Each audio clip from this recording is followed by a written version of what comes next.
Hey, just as a fellow human being here, it amazes me how creative and innovative we've become in collecting data. Oh, it's incredibly boring to take photos of the ocean to collect data? Well, we've deployed underwater drones that take pictures for us, and boats that have advanced sonar that basically can map the ocean for us while we sleep. Today, we still use sonar to map the ocean floor, but instead of sending a few beams down, sonar devices send thousands in a fan that can span several kilometers. This is a really big deal because it makes it possible to map much larger areas at a time. You remember this blurry part of the map? Researchers just gathered sonar data for that part of the ocean, and now we can see it in much more detail. Oh, it's kind of unethical to collect data about car crashes and recreate them in real life. Now we have virtual driving simulations using VR and AR to synthetically generate this car crash event data for us. Oh, EEG sensors don't really do a great job at collecting our brain activity to solve the world's most pressing problems. Now we've created invasive techniques that go deeper straight to the neurons or the vessels around them to actually collect signals directly from the source. And these invasive methods are incredibly more effective than EEG. These are all ways that we collect data to progress humanity. Behind every great data project and revolutionary breakthrough is well-collected, high-quality data. And especially as technology evolves and we live in this world where we can ask an LLM to just generate data for us, we are now able to collect more volume and quality of data at costs that are lower than ever before. And it's this very data that's enabled us to create maps of the ocean, create full self-driving vehicles, or at least make a lot of progress in them, or maybe to create those brain-machine interfaces where you can control the world with just your brain in such a high bandwidth. But especially with those, most of these technologies aren't really robust yet. But it still stands that even though we have not cracked the code on every single new innovative thing, we've made a lot of progress. And throughout history, collecting data, like the first shot of the Earth from outer space, gives us superpowers and progresses mankind for the better. Nate Silver is such an example who has this sort of data superpower. Nate Silver, he's the closest thing I've ever seen to a data wizard. He successfully predicted 49 out of 50 states in the presidential election in 2008, and he successfully predicted 50 out of 50 states. 50 out of 50 in the 2012 election. If that isn't wizardry, and if that isn't data-driven, I don't know what is. How did he do that? It all starts by collecting data. He would build his own database of polling results. These are thousands of polls from over 250 pollsters. And I don't have his exact data pipeline, but I would guess it would look something like this.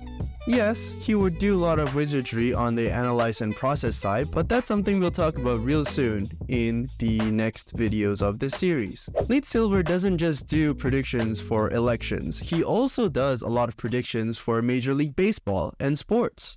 I think it's important to note that data is just information. So when you're talking about data, it's not just spreadsheets or databases, it's literally anything you can collect. This includes both structured and unstructured information, and it's important to note that most of the data that is produced in the world is actually unstructured information. I've tried to put each of the data producers into an umbrella. You can think of these as the things that could generate data and things to look out for, the first of which are sensors and devices. Whether or not it's your phone or your smartwatch, and these days a million things can collect data, especially in the world of robotics. These are all sensors and devices that collect signals that we can process and store as data. Another example could be a meteorologist who places a sensor in the middle of a hurricane so that he can collect data about this natural disaster. This small cylinder is called a dropsonde, or sonde for short. And what a story it tells. It launches from an aircraft and falls through the air, gathering data about the atmosphere as it descends. It's a workhorse of hurricane forecasting, dropping out of hurricane hunter airplanes right into a raging storm. Dropsondes have a huge impact on understanding hurricanes and predicting hurricanes. And it could be the very complicated space telescopes that we created and put in space. A lot of them are also on Earth, where we can observe galaxies that are light years away. So don't be fooled by all the stages of the data lifecycle. You can very much do very complicated processing and creating, especially if it involves sensors and devices right here on the collection stage. That's why a lot of companies put tons of effort just to collect data, because that's really where you can start. The second data producer category that I'm going to talk about is AI generated data. And this is really, really big because before, a lot of the research that's been done that are cutting edge require manual data annotators and require a lot of expensive work to get the data. But now the trend is, whenever we encounter a challenge or whenever we don't have the data, we can ask large language models to generate them for us. Right now in my current research project, I'm trying to filter across a lot of dirty data shared by ShareGPT. I can really easily make a classifier that will give me the data examples that are of higher quality, because it's not a simple task of just creating data, it's finding which ones are of high quality. The way AI integrates into all the stages of the data lifecycle is exactly why it's such a big thing. Okay, the next data producer is basically the result of a lot of data engineering. And what do I mean by this? That means if you don't have enough samples, you can sample based on your current data to generate synthetic data.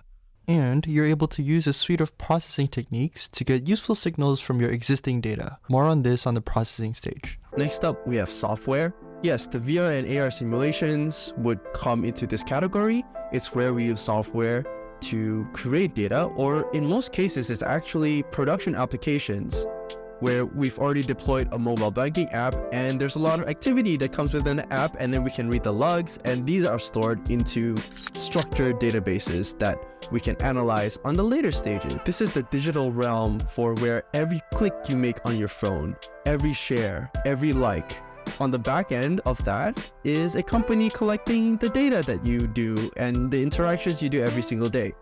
You can scrape billions of data points from the web on a daily basis because we produce an insane amount.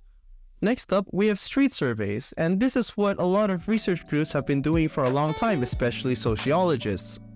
There are many ways you can do this data collection, from questionnaires, interviews, focus groups, tests, and observation.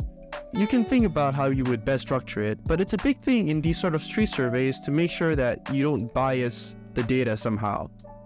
For example, if you want to do a psychological study on the love lives of people, typically their responses might not be fully honest if you just give them a questionnaire. Whereas some experiment designs, such as if you have a lot of couples and you record their conversation over and over again, at a certain sample size, you're able to see trends and patterns that are really representative of what their true interactions are like in real life. And finally, the data source that might be the most obvious is pre-made datasets.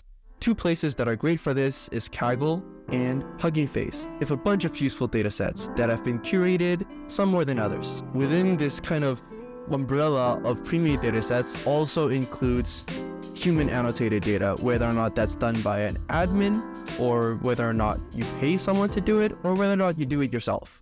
One exercise that might be useful is to brainstorm. Just take a piece of paper and just write down every single data producer that you can think of, and then you would rank them from the most high quality to the lowest quality. I did this exercise with a mobile banking app, and I also did this brainstorming exercise imagining I'm the business owner of a frozen goods supplier.